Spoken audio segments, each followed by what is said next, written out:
আপনি তো বাংলাদেশ ন্যাশনাল টিমে খেলেন। জি। তুমি একজন কোরআনের হাফেজ হয়ে তুমি একটা এতিম মেয়েরে ঠগাইছো। এতিম মেয়ে তুমি টাকা পয়সা নষ্ট করছো, তার জীবনটা নষ্ট করছো।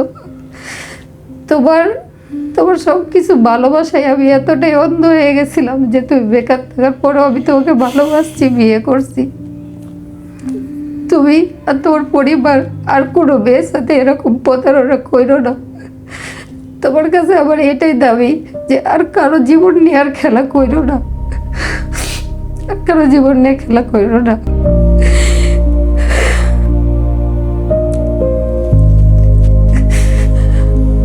সে আবার এমনি ঠগাইবে। সে যখন যেটা বলছে আমি সেটাই করছি। মানে সে হাফেজ? হ্যাঁ, সে শুধু হাফেজ। হাফেজ হয়ে এত মিথ্যাবাদী করল? হ্যাঁ, এবং হাফেজ যে স্টাইল করে দাড়ি রাখে এটা আপনি দেখলেই অবাক হয়ে যাবেন। সে যে এত মিথ্যা কথা বলে, এবং সে আমার সাথে যত জায়গায় ঘুরছে, আমার সাথে 1 বছর আমাদের প্রেমের সম্পর্ক ছিল। তো 1 বছরে ও জুম্মার নামাজটাও ঠিক মতো পড়তে যেত না। 5 ওয়াক্ত নামাজ তো দূরেরই কথা। কি বলেন?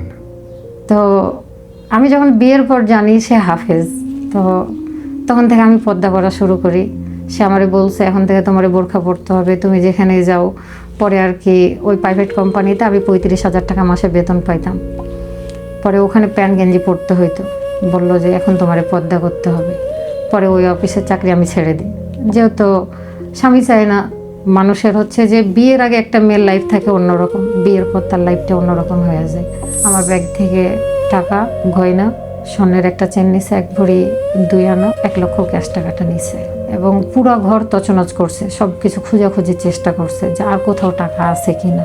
হাজবেন্ড যদি ঘরে চুরি করে আর থাকে এটা কি? ও সন্ধ্যা 6টার দিকে ব্যাগে করে ওর পোশাক আশাক কয়েকটা নিছে। আমার কিনে দেওয়াই প্যান্ট পরছে, আমার কিনে দেওয়াই গেঞ্জি, আমারই জুতা পরে সে বাসার থেকে বের হয়েছে ব্যাগ নিয়ে। স্বামী স্ত্রী মিলে মাংস রান্না করতে করতে সে গরম তেল দিয়ে আমার হাত পুড়িয়ে দেয়, একদম হাত পুড়িয়ে দেয়। কিভাবে? মানে গরম তেল হলো যে মাংস লাড়ালাড়ি করছে, লাড়ালাড়ি করতে করতে মানে এমনি হলো যে ফালাই দিছে হাতের উপর ইচ্ছা করে। মানে কি এমন ঘটলো? ছেলে কি এমন মধুর টুকরো যে এই ছেলেটাই আমার বিয়ে করতে হবে, এই ছেলের সাথে আমার থাকতে হবে, এই ছেলেরই আমার মাথায় করে রাখতে হবে? এইটাই বোন আমার কাছে মিলেন। এবং জানেন, আমার কাছে মনে হয় এগুলো একটা ব্যাড এক্সাম্পল। আপনি শিক্ষিত মানুষ, আপনি চাকরিজীবী মানুষ, আপনি কোথায় স্ট্রং হবেন তা না, আপনি এগুলোকে প্রশ্রয় দিচ্ছেন। অন্য মেয়েদের শিখাচ্ছেন হ্যাঁ ঠিক আছে এরকম করে রাখো জামাইরে। এটা তো অনুচিত বোন। আমি এটা ভুল করছি যে তারে আমি কখনো প্রেশার দিতাম না, কারণ আমার বাবা মারা গেছে। সে হয়তো বা ভালো হবে। আপনার বাবা মার সাথে আপনার জামাই বেকার থাকার কি সম্পর্ক? আমি সব সময় চিন্তা করতাম যে এই মনে হয় ভালো হবে, এই মনে হয় ভালো হবে। আপনি বেকার ছেলেকে বিয়ে করলেন কেন? ভালোবাসি দেখে। আপনার মনে হয় যে এটা যুক্তি ঠিক আছে? আমি ভালোবাসছি দেখে, এবং হচ্ছে যে তার যে ছেলে আপনার কাছ থেকে পালায়ে থাকলো, আপনার টাকা নিল, আপনার সঙ্গে যোগাযোগ বন্ধ করে দিল, চিল্লার কথা বলে, ধর্মীয় কথা বলে মিথ্যে বলল, তার বাপ আপনার নম্বর ব্লক করলো, সারে কোথাও খুঁজে পাওয়া যাইতেছে না, আপনার জোর করে গিয়ে ধরে বিয়ে করতে হইলো, এবং আপনি তারপরে তারা বিয়ে করলেন, এবং আপনার কাছে এটা স্বাভাবিক লাগতেছে এখন পর্যন্ত? না, আমি ওটাকে হলো যে মনে করলাম যে মানুষ মাত্রই হলো যে ভুল করে, সে এক সময় না এক সময় চাকরি করবে। কারণ আর টাকা মাইরা দেওয়া, সে আমাকে বলছে, আর মিথ্যা কথা বলা, সে আমাকে আপনার নম্বর ব্লক করে দেওয়া, সব মনে হলো যে সব ঠিক আছে। আমার কাছে মনে হলো যে আল্লাহ যদি তার হেদায়েত দান করে তাহলে সে ভালো হবে। যখন আমি ওর ফোনটা হাতে নিয়ে হোয়াটসঅ্যাপ, মেসেঞ্জার, ইমো সব জায়গাতে যাই, তখন দেখি একাধিক মেয়ের সাথে তার চ্যাটিং। কিরকম চ্যাটিং হচ্ছে যে তাদেরকে ভালোবাসে, তাদেরকে খুব তাড়াতাড়ি বিয়ে করবে, মানে এরকম একাধিক তার হলো যে মোবাইলে মেসেজ, এবং 1 ঘন্টা 2 ঘন্টা 3 ঘন্টা করে একজন মেয়ের সাথে তার ফোনে কথা বলা আছে। তো সে সময় আমার কিন্তু মানে ভিতরে একদম ভেঙে গেছে যে তারে আমি ভালোবাসলাম, তারে আমি বিয়ে করলাম, সে আমারে বলছে আমার লাইফে তুমি ছাড়া কোনো মেয়ে নাই, তুমি আমার লাইফে ফার্স্ট মেয়ে। আমার লাইফে কিন্তু সেই আমার প্রথম প্রেম।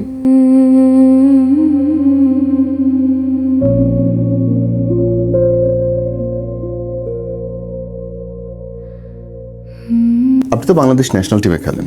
জি।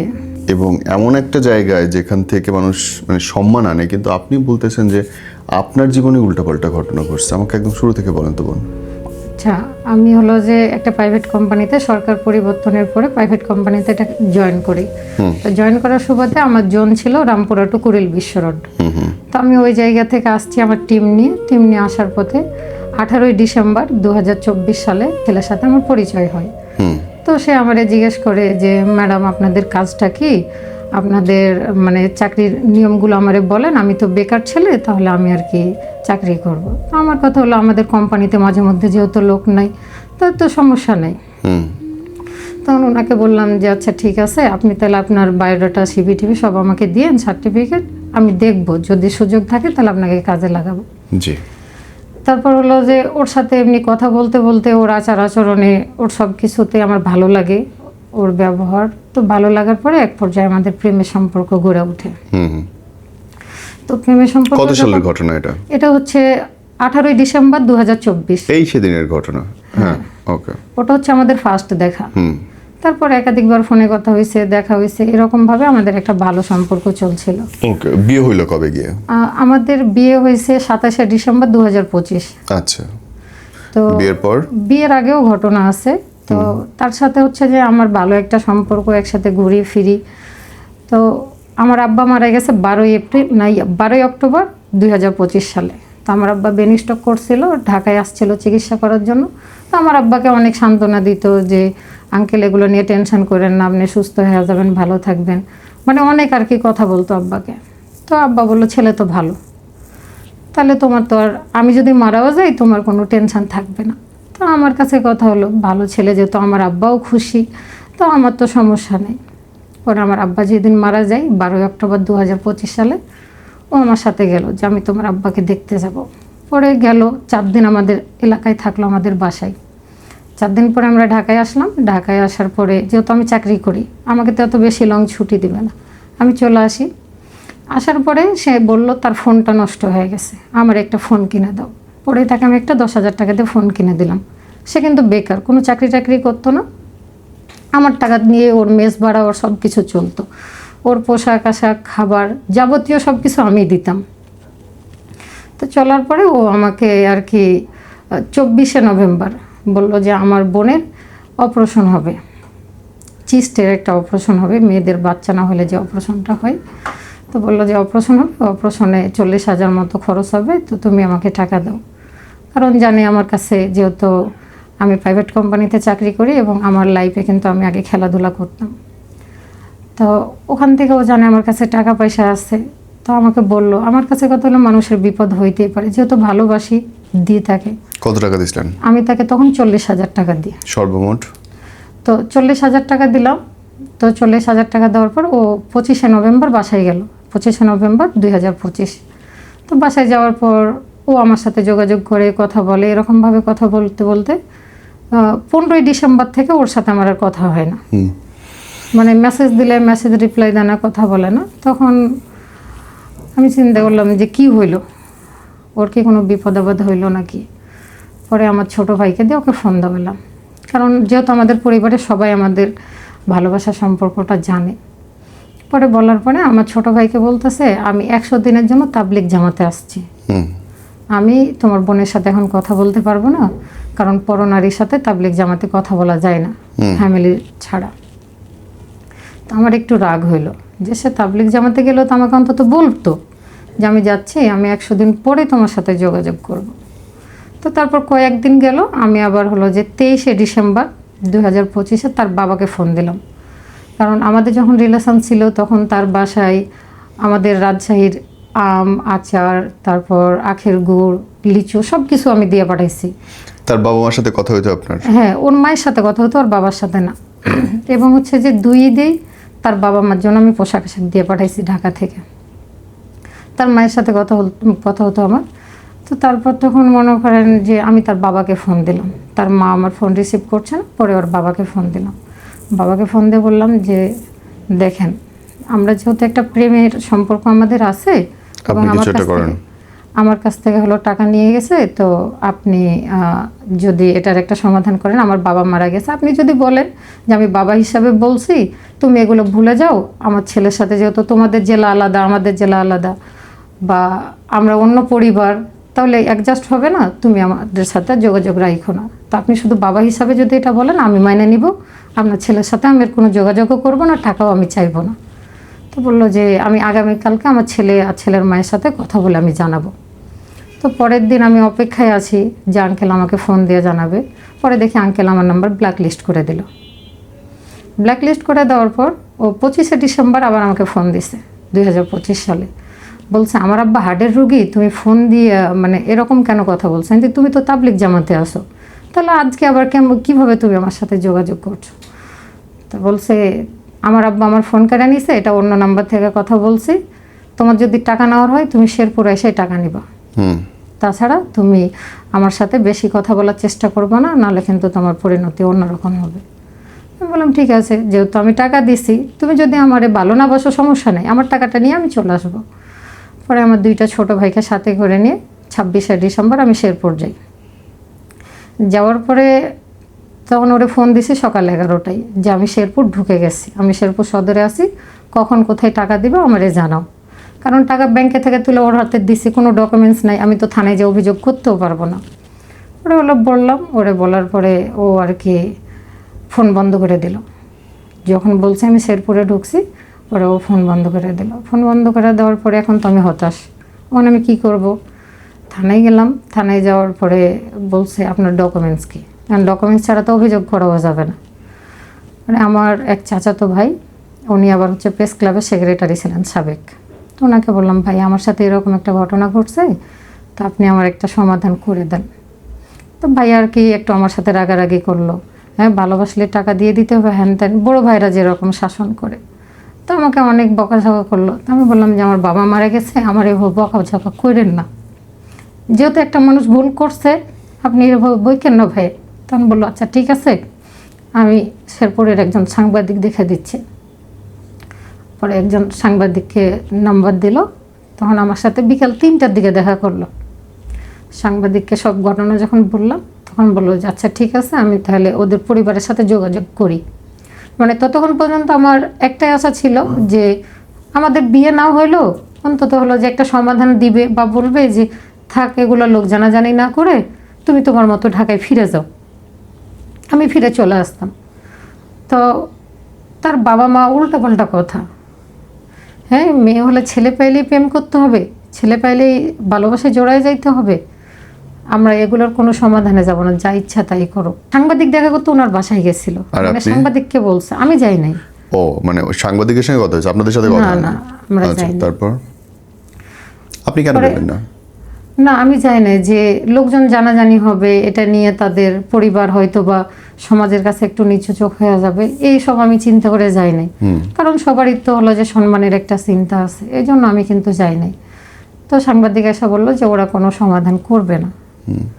যে সমাধান না করলে তাহলে কি করার, তাহলে ওর ভাই বা কেউ যদি থাকে যোগাযোগ করেন, ওরা কি বলে দেখেন, যদি না হয় তাহলে আমি আমার মতো হলো যে আইনি পদক্ষেপ নিব।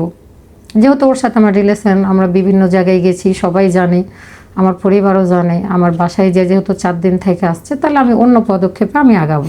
আপনার বাসায় গিয়েও ছিল 4 দিন? হ্যাঁ, আমার দেশের বাড়িতে যখন আমার আব্বা মারা যায় তখন যে 4 দিন ছিল, মানে আপনার বাবা মরার সময় আপনার ওখানে ছিল? ওকে। তো পরে তখন ওর ভাই মানে আমার বন্ধুর মতো ছিল না হাজবেন্ডের মতো ছিল? না, আমাদের প্রেমের সম্পর্ক ছিল একদম, হচ্ছে যে অফিস কলিগ থেকে সবাই জানতো যে আমরা হাজব্যান্ড ওয়াইফ। মানে আমরা ঘোরাফেরা যা আমরা বিভিন্ন জায়গায় ঘুরছি ফিরছি গেছি, তো সবাই জানতো যে ও সবাইকে পরিচয় দিত যে এটা আমার বউ। এখন তো আপনারা হাজবেন্ড ওয়াইফ, হ্যাঁ, এখন আমরা husband কিন্তু যে সময় গেছে তখন তো আপনার হাজবেন্ড ওয়াইফ ছিলেন না। না না, তখন আমাদের প্রেমের সম্পর্ক ছিল। কিন্তু তখন কি আপনারা একসাথে রাত্রি যাপন করতেন? না, তখন আমাদের এমনিতে ঘোরাফেরা হইতো, কিন্তু একসাথে থাকা হতো না। মানে যখন আপনার বাড়িতে গেল তখন? না, বাড়িতে গেল তখন ও এক রুমে ঘুমাইতো, আমি আমার মা বোন এক রুমে ঘুমাইছি। জি। তো উনি আবার পরের দিন আমার সাথে যোগাযোগ করলো, উনি ময়মনসিংহে থাকে। তো উনি বললো যে আমার একটা জানাজা আছে, এই জানাজা শেষ করে আমি তোমার সাথে দেখা করব। জি। তো আমি অপেক্ষা করলাম যে যেহেতু ঢাকা থেকে আসছি, তাহলে এটা শেষ। আপনি যে ঢাকা থেকে গেছেন তার সঙ্গে কোনো যোগাযোগ করে যান নাই? না, যোগাযোগ হয়েছে। তাকে বলছেন যে আমি আসতেছি? হ্যাঁ। সে কি বলছে? সে বলছে ঠিক আছে আসো, সমস্যা নেই। কিন্তু তারপরে যাওয়ার পরে বন্ধ করে হ্যাঁ, দিয়েছে? যাওয়ার পর সকাল 11টার পর ফোন বন্ধ করে দিছে। ওকে। হুম। তো তার ভাই আসলো, তার চাচা আসলো আমার সাথে দেখা করতে। তারা দেখা করার পরে তারা বিয়ের প্রস্তাব দিল।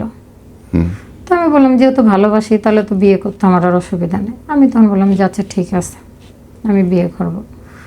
পরে ছেলেরা হাজির করলো, ফোন বন্ধ করেছিল, বাসাতেও ছিল না, কোথায় জানি চলে গেছিল। তখন কি ওই চিল্লার 100 দিন চলতেছে নাকি চিল্লার না 100 দিন চিল্লাই যায় না, এটা হচ্ছে মিথ্যা।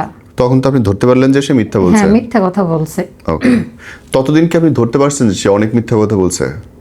না ওকে, কিন্তু ওইটা যে একটা চিল্লা নিয়ে মিথ্যা বলছে এটা ধরতে পারছেন? এটা ধরতে পারছি। ওকে, তারপর? তো তারপর তখন মনে করেন আমাদের 27শে ডিসেম্বর বিয়ে হয়, 27শে ডিসেম্বর 2025 সালে। বিয়ের দিন আমার আর কি ওর বড় ভাই যেটা আমার চাচা শ্বশুর, ওনারা বললো যে কুরবানি ঈদের পরে তোমাদের আমরা অনুষ্ঠান করে দুই পরিবার একসাথে করে আমরা উঠাই নেব, তুমি যেহেতু চাকরি করো তাহলে তোমরা ঢাকায় চলে যাও। তো বিয়ে পড়ার পর আমরা ঢাকায় চলে আসি। তো ঢাকায় আসার পরে আমাদের সম্পর্ক খুব ভালোই যাচ্ছিল, মানে স্বামী স্ত্রী একসাথে থাকছিলাম, ঘুরছিলাম ফিরছিলাম। আমরা কক্সবাজার ঘুরতেও গেলাম, আবার আমরা হলো যে বিভিন্ন জায়গায় ঘুরছি, 300 ফিটে গেছি, বাণিজ্য মেলায় গেলাম, বই মেলায় গেলাম, আমরা ঘুরছি আমাদের মতো করে। তো ঘোরার পরে ঈদের সময় আমার মা আসলো এলাকা থেকে। ঝামেলা কই হলো? ঝামেলাটা হচ্ছে তার 1 এপ্রিল দেখি একাধিক মেয়ের সাথে সম্পর্ক। কিভাবে দেখলেন? মানে ও আর কি ফোনে ভিডিও দেখতে দেখতে ঘুমিয়ে গেছে, তো একের পর এক মেসেজ আসছে ওর ফোনে। তো আমার সন্দেহ হলো এতগুলো মেসেজ কার আসছে, ও তো ঘুমায় গেছে। আমরা দুইজন কিন্তু ওর ফোনে বা আমার ফোনে ভিডিও দেখতাম, মানে যে কোনো নাটক আমরা দেখতাম বা সিনেমা দেখতাম দুইজনে। আমরা কিন্তু দুইজনে এক প্লেটেই ভাত খাইতাম। আমাদের এতটাই হলো যে ভালোবাসাটা ছিল যে আমরা এক প্লেটে ভাত খাইতাম, এক মগে আমরা চা খাইতাম, আবার এক বালিশে ঘুমাইতাম, মানে আমার এতটাই সে ভালোবাসতো। তো পরে আর কি যখন আমি ওর ফোনটা হাতে নিয়ে হোয়াটসঅ্যাপ, মেসেঞ্জার, ইমো সব জায়গাতে যাই, তখন দেখি একাধিক মেয়ের সাথে তার চ্যাটিং। কিরকম চ্যাটিং? চ্যাটিং হচ্ছে যে তাদেরকে ভালোবাসে, তাদেরকে খুব তাড়াতাড়ি বিয়ে করবে, মানে এরকম একাধিক তার হলো যে মোবাইলে মেসেজ, এবং 1 ঘন্টা 2 ঘন্টা 3 ঘন্টা করে একজন মেয়ের সাথে তার ফোনে কথা বলা আছে। তো সে সময় আমার কিন্তু মানে ভিতর একদম ভেঙে গেছে যে তার আমি ভালোবাসলাম, তার আমি বিয়ে করলাম, সে আমারে বলছে আমার লাইফে তুমি ছাড়া কোনো মেয়ে নাই, তুমি আমার লাইফে ফার্স্ট মেয়ে, আমার লাইফে কিন্তু সেই আমার প্রথম প্রেম। তো তারপর মনে করেন যে আমি অনেক কান্নাকাটি শুরু করছি, কান্নাকাটি করতে করতেই আমি কিন্তু ওর ফোন থেকে সবগুলো আমার ফোনে ডকুমেন্টস নিয়ে নিই, যে পরবর্তীতে আমরা বলতে পারি কি প্রমাণ আছে তোমার কাছে। আমি ওই প্রমাণগুলো নিয়ে নিই। প্রমাণ যখন নেওয়া হয়, প্রমাণ নেওয়া হওয়ার পরে আধা ঘন্টা 40 মিনিটের মধ্যে আমি প্রমাণগুলো সব আমার ফোনে নিয়ে নিয়েছি। নিয়ে নেওয়ার পরে তখন ওরে আমি উঠাইলাম ঘুম থেকে, যে তুমি আমার ভালোবেসে বিয়ে করছো, তাহলে তোমার এতগুলো মেয়ের সাথে সম্পর্ক কেন? তখন ও বলছে আমি তো চাকরি করি না, আমি বেকার থাকি, আমার সময় কাটে না, এই জন্য আমি টাইম পাস করি। তখন আপনার স্বামী বেকার? হ্যাঁ তখনও বেকার। আপনি বেকার ছেলেকে বিয়ে করলেন কেন? ভালোবাসি দেখে, ভালোবাসার কারণে। আপনার মনে হয় যে এটা যুক্তি ঠিক আছে?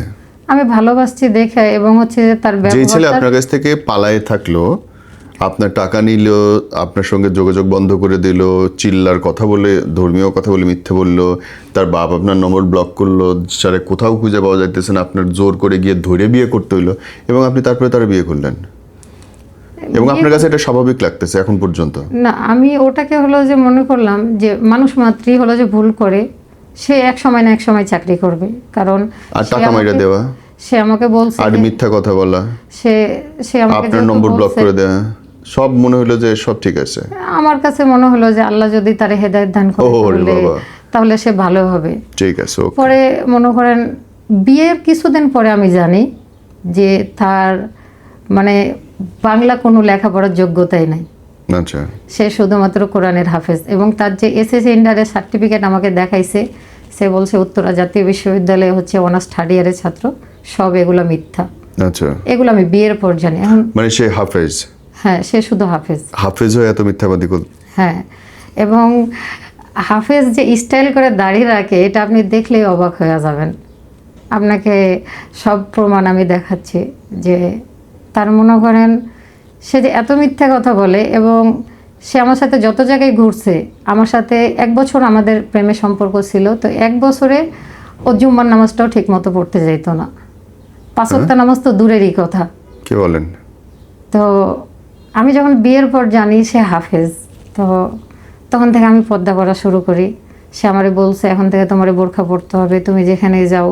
পরে আর কি ওই প্রাইভেট কোম্পানিতে আমি 35,000 টাকা মাসে বেতন পাইতাম।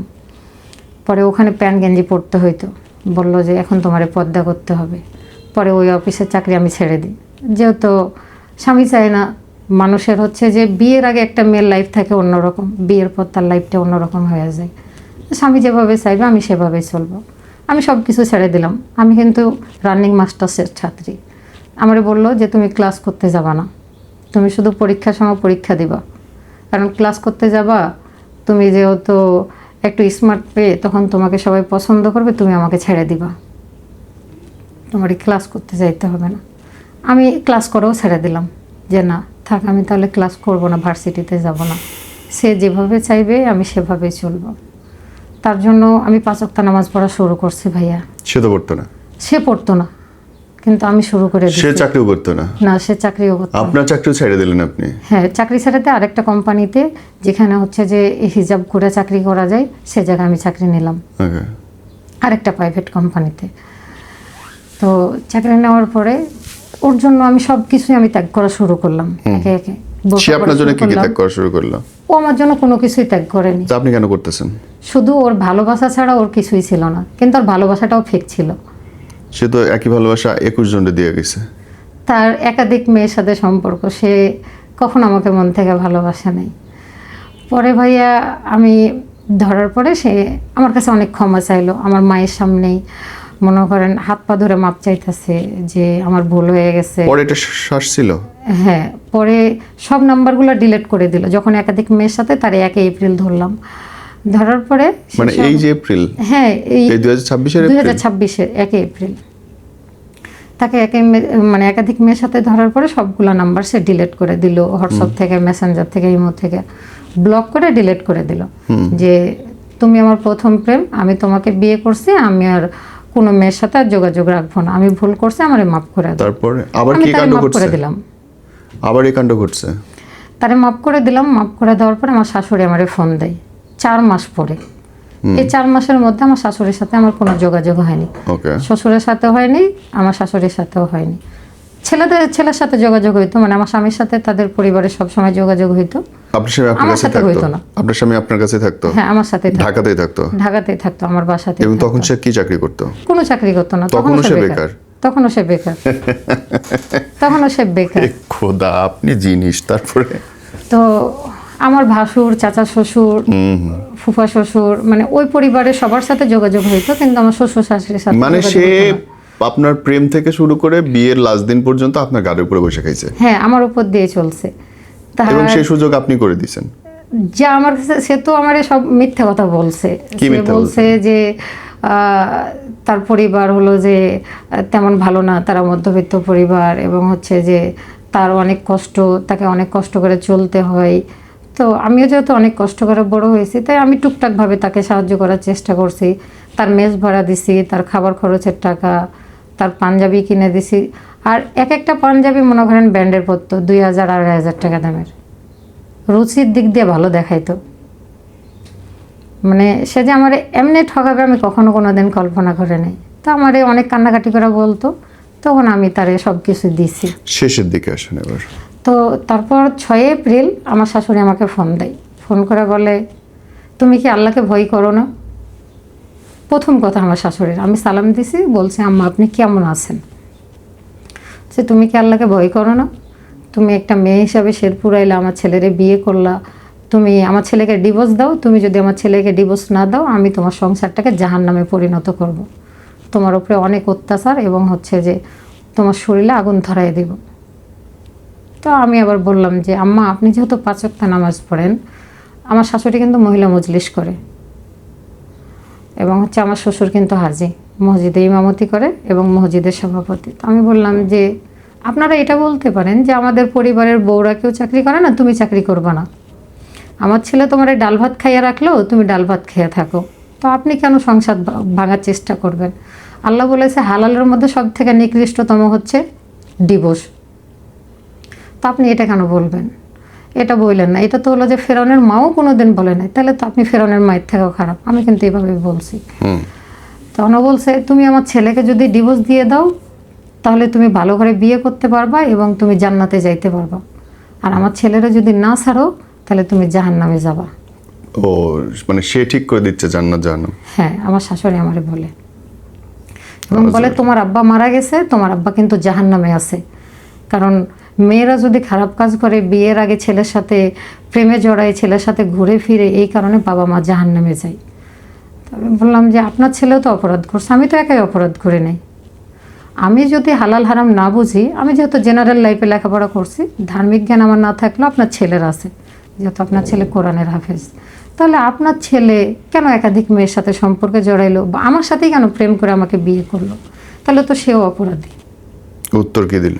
তখন বলছে হ্যাঁ আমার ছেলে হলো যে খারাপ, তো খারাপ ছেলের কেন বিয়ে করলাম? আমার ইচ্ছা। আমি বললাম আমি ভালোবাসছি, আমি বিয়ে করছি। তো বলছে তুমি আমার ছেলের ডিভোর্স দাও, নাহলে তোমার সংসার আমি জাহান্নামে পরিণত করবো। বাহ, তারপর সে কি করলো? তো আমি বললাম যে আম্মা দেখেন, আমি যতদিন পয়সা আছি আপনার ছেলের ডিভোর্স আমি দিব না। এর রিয়াকশন কি হইলো? তখন বললো যে দেখি তুমি কতদিন আমার ছেলেকে আটকায় রাখতে পারো, কতদিন আটকায় রাখতে পারো, এটাই আমি দেখব। তো আমি বললাম যে ঠিক আছে, আমার দেখেন, আমাদের যদি ভালোবাসা উপর আল্লাহ ঠিক করে রাখে, আপনি কখনো কায়রা নিতে পারবেন না। আর যেদিন আমার মনে হবে যে না আপনার ছেলেকে দিয়ে আমার আর যাচ্ছে না, সেই দিন আমি স্বেচ্ছায় আপনার ছেলেকে ডিভোর্স দিয়ে দেব। ওকে, তারপর? তারপর বলছে তোমার কাবিনের টাকা নাও, দিয়ে ডিভোর্স দিয়ে দাও। উনার কথা বাদ দেন, আপনার লাইফে কি হলো তারপরে? তো তারপরে 7 এপ্রিল মাংস রান্না করছি বাসায়, স্বামী স্ত্রী মিলে মাংস রান্না করতে করতে সে গরম তেল দিয়ে আমার হাত পুড়িয়ে দেয়। হাতটা ক্যামেরায় দেখেন। একদম হাত পুড়াইয়া দেয়। কিভাবে? গরম তেল দিয়া। কিভাবে? মানে গরম তেল হলো যে মাংস লাড়ালাড়ি করছে, লাড়ালাড়ি করতে করতে মানে এমনি হলো যে ফালাই দিছে হাতের উপর ইচ্ছা করে? ইচ্ছা করে। কিন্তু সে বলতেছে না ইচ্ছা করে না, এটা ইচ্ছা করে আমি করি নাই। তো আমি চিল্লাচিল্লি করছি, ভাড়াটিয়ারা আসছে, আমার মা আসছে পাশের রুম থেকে। যখন আমার হাতের এই অবস্থা দেখছে, আমার মা কান্না শুরু করছে। আমার তো রাগ উঠছে যে আমি তারে মারিয়ে ফেলবো। মানুষের যখন আঘাত লাগে তখন সব রকম সিচুয়েশানে যাইতে পারে। আমার মা বললো ভালোবেসে বিয়ে করছো, এরকম কষ্ট হবেই, মাইনে নাও। ভাড়াটিয়ারা বলছে ভালোবেসে বিয়ে করছেন, ছেলে বেকার, কোনো কাজ করে না, আবার সেই আপনার উপরে আঘাত করতেছে। ভাড়াটিয়াদের সামনেও মনে করেন যে আমার নামে উল্টাপাল্টা কথা শুরু করছে, যে তারই মানে সেই তেল ফেলা হাত পুড়াইছে, এখন আমার দোষ দিতেছে। তো তারপর ডাক্তারের কাছে গেলাম, ট্রিটমেন্ট করাইলাম। ট্রিটমেন্ট করার পরে আসলাম। আমার মা 14 তারিখে চলে আসবে এলাকায়, দেশের বাড়ি চলে যাবে, যেহেতু সামনে কোরবানি, এই জন্য চলে যাবে। তো আমি আমার অফিস থেকে অগ্রিম বেতন, আমার কিছু জমানো টাকা সব মিলিয়ে 1,20,000 টাকা মতো জড়ো করছিলাম। তার মধ্যে রুম ভাড়া দিছি 10,000, মাসিক বাজার করেছি 6,000 টাকার, 1,04,000 টাকা আমার কাছে ছিল। তার মধ্যে আমি 2,000 টাকা নিয়ে আমার খালাতো ভাইয়ের বাসায় গেছি 13 এপ্রিল। যেহেতু আমার মা কালকে চলে যাবে, তো যাই আজকে, আমার ভাই যেহেতু ঢাকায় থাকে, ওর পুরো ফ্যামিলি নিয়ে, তো আমার মায়ের সাথে দেখা করায় আসি। তো নিয়ে গেছি ওখানে, 1,02,000 টাকা ব্যাগের মধ্যে ছিল, আমার গয়না 2.5 থেকে 3 ভরি মতো ছিল। তো আমার স্বামী আমার সব কিছুই জানতো, যে কোথায় কি থাকে না থাকে, এভরিথিং। তো আমি বললাম তুমিও চলো আমার খালাতো ভাইয়ের বাসায়। তো বললো যে না আমি যাব না, আমি যাব না, তুমি যাও, আমার শরীরটা ভালো লাগছে না, আমি একটু রেস্ট করব। আমি বললাম ঠিক আছে তাহলে থাকো, ওকে একটা চাবি দে, একটা চাবি আমি নিয়ে চলে যাই। তার মধ্যে আরেকটা ঘটনা, আমি কিন্তু 9 এপ্রিল চাকরি ছেড়ে দিছি। সে আমারে বলছে তোমার চাকরি করতে হবে না। সংসার কেমনে চলবে? তো ও যখন বললো চাকরি ছেড়ে দিতে হবে, তখন আমি বললাম ঠিক আছে তাহলে 14 তারিখে যেহেতু মা এলাকায় যাবে, তাহলে মায়ের সাথে আমরা এলাকায় চলে যাব। সংসার কেমনে চলবে? সামনে যেহেতু আমের সময় আছে, আমাদের রাজশাহী চাপায় কিন্তু আম। তো বললাম যে তাহলে তুমি তাহলে আমার এলাকায় আমের ব্যবসা করবো। আমিও কিন্তু হলো যে অনলাইনে টুকটাক আমের ব্যবসা করি, মানে প্রত্যেক বছরে 100-150 মন করে আম সেল করি ঢাকায়। তো আমি বললাম যে তাহলে আম আচারে তোমার একটা বিজনেস ধরাই দেবো, তাহলে তুমি বিজনেস করবা। আর আমার একটা কম্পিউটার আছে, তাহলে কম্পিউটারের দোকান, মানে আমার আব্বা মারা যাওয়ার আগে একটা দোকান ছিল মুদিখানার। তো বললাম যে তাহলে ওই দোকানটা তুমি চালাবা, আর যেহেতু আমার গরুর খামার আছে সেটা আমি দেখাশোনা করব। আমরা তাহলে গ্রামের বাসায় চলে যাব। মানে তখনও দায়িত্ব আপনি নিচ্ছেন? হ্যাঁ, হাজবেন্ড? তখন আমি দায়িত্ব নিচ্ছি। পরেও আমাকে চাকরি ছাড়তে বললো, আমি চাকরি ছেড়ে দিলাম। জি। 35,000 টাকা মাসে বেতনের চাকরি আমি ছেড়ে দিলাম, হুম যে ও যেভাবে চাইবে আমি সেভাবেই চলবো। হুম তো চাকরি ছেড়ে দিলাম। পরে 13 তারিখে গেছি খালাতো ভাইয়ের বাসায়, আমরা একসাথেই ভাত খাইলাম। ভাত খেয়ে 2:30টার দিকে বাসার থেকে বের হয়েছি, আমি, মা আর আমার বোনের ছেলে। সে বাসায় আছে, বাসায় 1 ঘন্টা কথা বলছে ছাদের ওপরে যে। ভাড়াটিয়ারা বলছে এত কার সাথে কথা বলেন? তো বললো যে আমি আমার একটু দরকারে কথা বলছি। তারপর 1 ঘন্টা পর ছাদ থেকে নেমে আসে। ছাদ থেকে নেমে আসার পরে সুন্দর করে ব্যাগে তার পোশাক আশাক, আমার ব্যাগ থেকে টাকা, গয়না, স্বর্ণের একটা চেন নিছে 1 ভরি 2 আনা, মানে ওই যে 2 লাল আর কি বলে, 2 লাল, আর হচ্ছে যে 1 লক্ষ ক্যাশ টাকাটা নিছে। এবং পুরো ঘর তছনছ করছে, সব কিছু খোঁজাখুঁজির চেষ্টা করছে যে আর কোথাও টাকা আছে কি না। তো সেদিন আবার ভাগ্য ভালো যে আমার ব্যাংক কার্ডটা আমি সাথে করে নিয়ে গেছিলাম। ব্যাংক কার্ডের পিন কিন্তু সে জানে। আমি তার এতই বিশ্বাস করতাম মাই গড, যে আমার ব্যাংকের পিন কার্ড, আমার বিকাশ পিন নাম্বার সব আমি তাকে জানিয়ে রাখছি। হাজবেন্ড যদি ঘরে চুরি করে আর থাকে এটা কি? তো ও সন্ধ্যা 6টার দিকে ব্যাগে করে ওর পোশাক আশাক কয়েকটা নিছে। আমার কিনে দেওয়াই প্যান্ট পরছে, আমার কিনে দেওয়াই গেঞ্জি, আমারই জুতা পরে সে বাসার থেকে বের হয়েছে ব্যাগ নিয়ে। ভাড়াটিয়ারাকে বলছে যে আমি 40 দিনের জন্য তাবলিগ জামাতে যাইতেছি, আমার বউ আর শাশুড়ি আসলে তাদেরকে বললেন যাতে আমাকে মাপ করে দেয়। আচ্ছা, একজন ছেলে যাবে তাবলিগ জামাতে, তো বউয়ের কাছে মাপ চাইবে? তারপর আমরা তখন 10টা বাজে বাসায় আসি, রাস্তায় জ্যাম থাকার কারণে আমার দেরি হয়ে যায় আসতে। তো আয়সা দেখি মানে ঘরে তালা লাগানো। তো আমার কাছে কথা হলো ছেলে মানুষ হয়তো বা কোথাও চাটা খাচ্ছে বা বন্ধুদের সাথে দেখা করতে যাচ্ছে। তো দেখা করতে যাওয়ার মানে এইরকম চিন্তা ভাবনা নিয়ে তালা খুলতেছি, আশেপাশে 3-4টা ভাড়াটিয়া আসা বলে আপনার জামাই গেছে গা। নে মানে তালা খুলতেই পারি না, তার আগে বলছে আপনার জামাই গেছে গা। কই গেছে না, তো 40 দিনের জন্য তাবলিগ জামাতে গেছে আর আপনার আর আপনার মায়ের কাছে মাপ চাইছে। হুম, যে ও তাবলিগ জামাতে যাবে তো বউ শাশুড়ির কাছে মাপ চাওয়ার কি আছে? আপনার বলে গেল না কেন? এটা ফোন করলে আর তো হতো। আমাকে ফোন দিতে পারতো, আমারে ফোন দিল না, আমারে কিছু জানাইলো না। ওর সাথে তো আমার কথাও হইলো, ও তো বললো যে না আমি বাসাতেই থাকবো। তা আমারে তো বলতো যে আমি তাবলিগ জামাতে যাচ্ছি, কি ভালো কি মন্দ, সে তো আমারে কিছু জানাইলো না। পরে রুমে ঢুকছি, ঢুকে দেখি পুরা ঘর মানে তছনছ হয়ে আছে। ব্যাগ ট্যাগ সব সময় আউলিয়া জাউলিয়া করে একদম নষ্ট করে ফেলাইছে। ভাড়াটিয়ারে বললাম যে আপা দেখেন তো আমার ঘরের অবস্থা কি, আপনারা তো আমার ঘরে এসে চাটা খান, দেখেন এরকম কি আমার ঘর থাকে? কয় না, আপনার ঘর তো সবসময় পরিপাটি থাকে, আপনার ঘরের অবস্থা এরকম কেন? বললাম যে আপা আমি যে ঈদের দিন গয়নাগাটি পরছিলাম আপনারা তো সবাই দেখছিলেন, আমার টাকা কিন্তু ছিল, আমার মা কিন্তু কালকে এলাকায় যাবে, টিকিটও কাটা আছে এবং টাকা সব কিছু এখানে আছে। তারপরে স্বামীর সাথে যোগাযোগ হয়েছে? তো ব্যাগে দেখি টাকা নেই। এরপর কি সঙ্গে স্বামীর চিহ্ন সাথে নাই। যোগাযোগ হয়েছে? ফোন দিচ্ছি, ফোন রিসিভ করে না। তারপর রাত 12টা পর্যন্ত তারে ফোন দিছি, ফোন রিসিভ করে না। পরে 3 সেকেন্ডের মানে 3 মিনিটের জন্য ফোন রিসিভ করছে। কি বললো? 3 মিনিটের জন্য ফোন রিসিভ করে বলে আমি এখন মসজিদে আছি, ঘুমাচ্ছি, যা কথা বলো তুমি সকালে বলবা। তারপর আমি বললাম যে তুমি মসজিদে আছো ভালো কথা, তোমার তো বাসা আছে, তোমার তো মসজিদে ঘুমাবার দরকার নেই, তুমি বাসায় ফিরে আসো। তখন বলে যে না আমি এখন মসজিদে আছি, যা কথা হবে তোমার সাথে সকালে। সকালে আমি কি বললো? আমি আবার হলো যে ওরা একটু রেগেই বলছি যে চোরের আবার হলো যে মসজিদে ঘুমানো লাগে, তুমি বউয়ের ঘরে চুরি করছো কেন? আমি ডাইরেক্ট এভাবে বলছি, বউয়ের ঘরে কেন চুরি করলো? তুমি মসজিদে থাকবা, তাবলিগ জামাতে যাবা, যেখানেই যাও, তো তুমি বউয়ের টাকা গয়না কেন নিয়ে পালাইলা? তো বললো তুমি প্রমাণ করো যে আমি নিয়ে আসছি।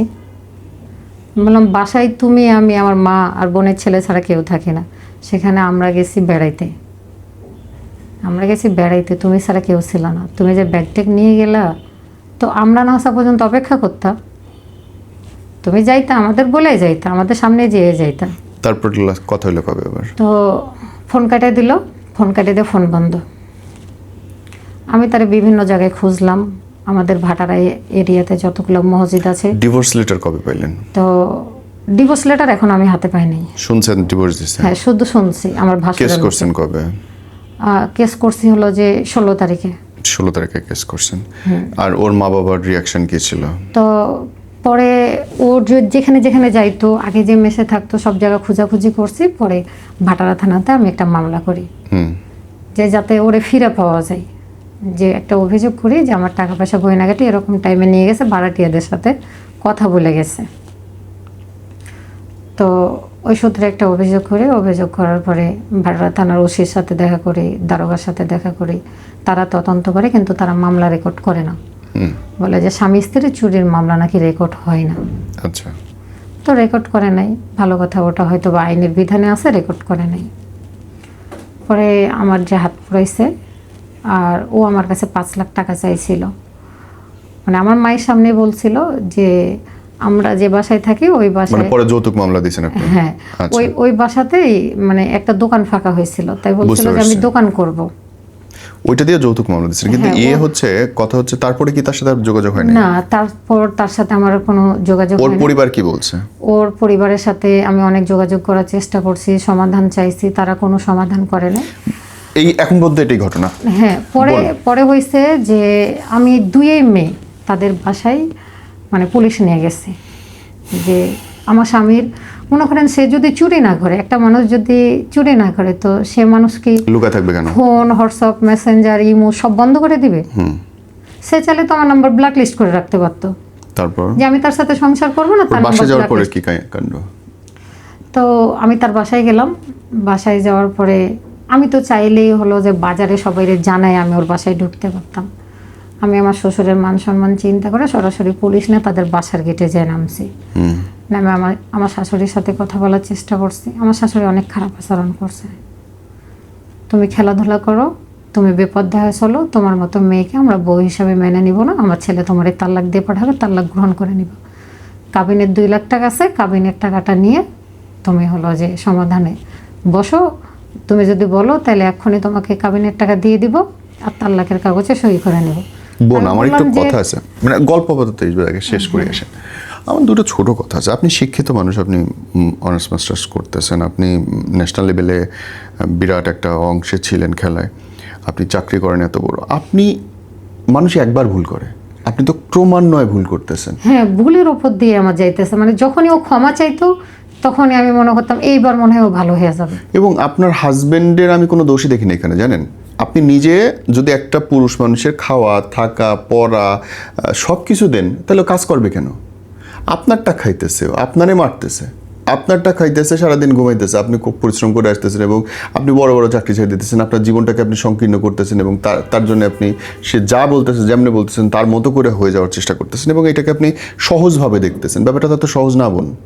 সমস্যা আপনার না থাকলে এটা হওয়ারই কথা না। কারণ সে যখন আমাকে কান্দে কান্দে কথা বলতো যে দেখো, আর যখনই চাকরিতে যাইতো, চাকরিতে 1 দিন 2 দিন ডিউটি করার পরে আমার সে শাশুড়ি- ফিরে আসতেছে না যে ভাই আমি স্ত্রী মানুষ, আমার দায়িত্বটা তোমার, আমি তো তোমার দায়িত্ব নিব না। আপনি কবে তার খাওয়া বন্ধ করে দিয়েছেন? দেন নাই? তারে আমি যখনই চাপ দিতাম যে তুমি চাকরি করো আমার, কিন্তু তারপরে তো দিতেন, তারপরে থাকতে দিতেন, তারপরেও আপনি চালাইতেন। তারে যখন তার চেয়ে বড় কথা হচ্ছে আপনি যখন বিয়ে করতে গেলেন, আপনি তো বিসমিল্লাহ থেকে গলদ। যেই ছেলে ফোন বন্ধ করে ব্লক করে আছে, আপনি তার বাসায় গিয়ে বিয়ে করলেন। ও তো জীবন বাঁচানোর জন্য বিয়ে করছে আপনারা তখন। তারপর তখন হলো যে যখন এই ঘটনা ঘটলো, আমি কোন পুলিশ ঘটনা নিয়ে ঘটলো? গেলাম। না, এরপরে আমার আর গল্প শোনার আগ্রহ নেই। আমার ওই জায়গাটাই খটকা লাগতেছে যে মানে কি এমন ঘটলো, ছেলে কি এমন মধুর টুকরো যে এই ছেলেটাই আমার বিয়ে করতে হবে, এই ছেলের সাথে আমার থাকতে হবে, এই ছেলেরই আমার মাথায় করে রাখতে হবে। এইটাই বোন আমার কাছে মিলে না। এবং জানেন, আমার কাছে মনে হয় এগুলো একটা ব্যাড এক্সাম্পল। আপনি শিক্ষিত মানুষ, আপনি চাকরিজীবী মানুষ, আপনি কোথায় স্ট্রং হবেন তা না, আপনি এগুলোকে প্রশ্রয় দিচ্ছেন, অন্য মেয়েদের শেখাচ্ছেন হ্যাঁ ঠিক আছে এরকম করে রাখো জামাইরে। এটা তো অনুচিত, বোন। আমি এটা ভুল করছি যে তারে আমি কখনো প্রেশার দিতাম না, কারণ আমার বাবা মারা গেছে, সে হয়তো বা ভালো হবে এই আপনার বাবা চিন্তায় মার আমি সাথে আপনার থাকতাম। জামাইয়ের বেকার থাকার কি সম্পর্ক? আমি সবসময় চিন্তা করতাম যে এই মনে হয় ভালো হবে, এই মনে হয় ভালো হবে। এই নিয়ে বোন আমার আর আগ্রহ নেই। আপনি লাস্টলি যারা দেখতেছে তাদের জন্য যদি বলেন যে আপনার জীবন থেকে মানুষ কি শিখতে পারে? আমার জীবন থেকে যে এইরকম বেকার মানুষকে কেউ কখনো যাতে প্রশ্রয় না এইটা আগে দেয়। মনে হয় নাই। সারা দুনিয়ার মানুষ বেকার থাকলে বিয়ে করে না, আর আপনি সংসার করার পরে, ডিভোর্স করার পরে, হাত পুরানোর পরে মনে হলে বেকার না বিয়ে করেন। এটা তো আমি বুঝতে পারছি পরে, আমি অনেক বড় একটা ভুল করে দিচ্ছি। আমি এখন পর্যন্ত কোনো সমাধান পাচ্ছি না। পাবেন, আপনি কেস করছেন, আদালত নিশ্চয়ই, জি। যেহেতু মামলা বিচারাধীন, সুতরাং মহামান্য আদালত সঠিক বিচার করবেন এবং নিশ্চিত থাকেন ভালো বিচার হবে। কিন্তু মূল বিচারের জায়গায় আপনি হারিয়ে গেছেন, এটা আপনার বিসমিল্লাটাই আপনার ঠিক হয় নাই বোন। হ্যাঁ, যে অনুচিত। সে যখন প্রথমেই আমার কাছ থেকে মিথ্যা কথা বলে টাকা নিয়ে গেল তার বোনের অপারেশন, আপনি টাকার উপরে দিয়ে গেছে, আপনার জানতে বেঁচে যাইতো, তো আপনার বিয়ের ট্যাগ পড়তো না, আপনার হাত পড়তো না, আপনার এতদিনের ঝামেলা হইতো না, আরো তো বেশি হারাইলো, আরো অনেক কিছু আমার হারিয়ে গেল। জীবনটাই নষ্ট হয়ে গেল আপনার। এখন মনে করেন যে আমার হারানোর আর কিছু বাকি নেই। বোধ যদি আপনার হাজবেন্ড এই ভিডিও দেখে তার জন্য কিছু বলেন। তো সে যদি দেখে তো আমি তার একটাই কথা বলবো যে মানুষ মাত্রই ভুল করে, তুমি যতগুলো ভুল করছো নেক্সট টাইম মানে এরকম কারোর সাথে প্রতারণা কইরো না। তুমি যতগুলো মেয়ের এখন পর্যন্ত ভালোবাসার প্রলোভন দেখিয়েছো, কাউরে তুমি মন থেকে ভালোবাসো নাই। তুমি আমাকে টাকার লোভে ভালোবাসছো, টাকার লোভে বিয়ে করছো, তোমার মন টার্গেটই ছিল টাকা। এবং যেসব মেয়েদেরকে ভালোবাসছিলা সেসব মেয়েদেরকে কারো চেহারা দেখে, কারো শিক্ষাগত যোগ্যতা দেখা বা কারো আর্থিক অবস্থা দেখেই তুমি ভালোবাসছিলা। আর আমার এই দুর্বল পায়া যে আমি মানসিকভাবে ভেঙে পড়ছিলাম, তুমি আমার ভেঙে পড়ার এই দুর্বল সুযোগ নিয়েই তুমি আমার অনেক আঘাত দিছো, তুমি আমার নিঃস্ব করে দিছো। এইরকম কারোর সাথে প্রতারণা কইরো না। ওপরে কিন্তু একজন আছে, সে কিন্তু এটার বিচার করবে। যদি সমাজের লোক, দেশের লোক এটা সঠিক বিচার না করে, আমি যদি সঠিক সমাধান না পাই, ওপরের ওই লোক কিন্তু ছাড়বে না। ওপরওয়ালা তোমাকে কখনো ক্ষমা করবে না। কারণ তোমার কাছ থেকে মানুষ কি শিখবে? তুমি একজন কোরআনের হাফেজ হয়ে তুমি একটা এতিম মেয়েরে ঠগাইছো। এতিম মেয়ে তুমি টাকা পয়সা নষ্ট করছো, তার জীবনটা নষ্ট করছো। তোমার সব কিছু ভালোবাসায় আমি এতটাই অন্ধ হয়ে গেছিলাম যে তুমি বেকার থাকার পরেও আমি তোমাকে ভালোবাসছি, বিয়ে করছি। তুমি আর তোমার পরিবার আর কোনো মেয়ের সাথে এরকম প্রতারণা কইরো না। তোমার কাছে আমার এটাই দাবি যে আর কারো জীবন নিয়ে আর খেলা কইরো না, আর কারো জীবন নিয়ে খেলা কইরো না।